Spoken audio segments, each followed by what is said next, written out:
بسم اللہ الرحمن الرحیم۔ السلام علیکم۔ میں صحیح بخاری کی کتاب کے چوتھے باب کتاب وضو کے بیان سے حدیث نمبر 144 لے کر حاضر ہوں۔ چلے آئے سے مل کر مستفید ہوتے ہیں۔ ہم سے آدم نے بیان کیا، کہا کہ ہم سے ابن ابی ذئب نے کہا کہ ہم سے زہری نے عطا بن یزید کے واسطے سے نقل کیا، وہ ابو ایوب انصاری رضی اللہ تعالیٰ عنہ سے روایت کرتے ہیں کہ رسول صلی اللہ علیہ وآلہ وسلم نے فرمایا کہ جب تم میں سے کوئی بیت الخلاء میں جائے تو قبلے کی طرف منہ کرے، نہ اس کی طرف پشت کرے، بلکہ مشرق کی طرف منہ کر لو یا مغرب کی طرف۔ حدیث نمبر 145۔ ہم سے عبداللہ بن یوسف نے بیان کیا، انہوں نے کہا کہ ہم کو امام مالک نے یحییٰ بن سعید سے خبر دی، وہ محمد بن یحییٰ بن حبان سے، وہ اپنے چچا واسع بن حبان سے روایت کرتے ہیں، وہ عبداللہ بن عمر رضی اللہ تعالیٰ عنہما سے روایت کرتے ہیں، وہ فرماتے تھے کہ لوگ کہتے تھے کہ جب قضائے حاجت کے لیے بیٹھو تو نہ قبلے کی طرف منہ کرو اور نہ بیت المقدس کی طرف۔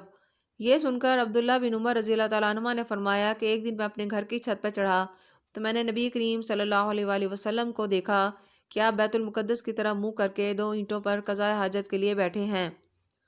پھر عبداللہ بن عمر رضی اللہ تعالیٰ عنہما نے واسع سے کہا کہ شاید تم ان لوگوں میں سے ہو جو اپنے چوتھڑوں کے بل نماز پڑھتے ہیں۔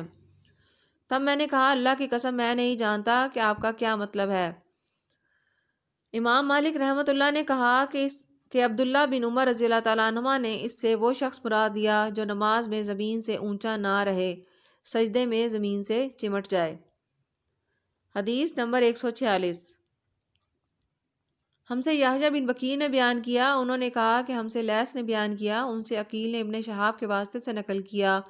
وہ عروہ بن زبیر سے، وہ عائشہ رضی اللہ تعالیٰ عنہا سے روایت کرتے ہیں کہ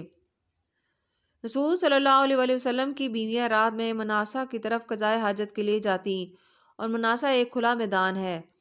تو عمر رضی اللہ تعالیٰ عنہ رسول صلی اللہ علیہ وآلہ وسلم سے کہا کرتے تھے کہ اپنی بیویوں کو پردہ کرائیے،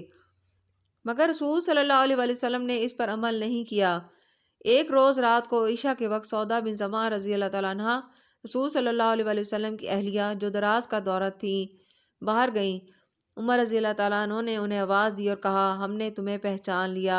اور ان کی خواہش یہ تھی کہ پردے کا حکم نازل ہو جائے، چنانچہ اس کے بعد اللہ تعالیٰ نے پردے کا حکم نازل فرما دیا۔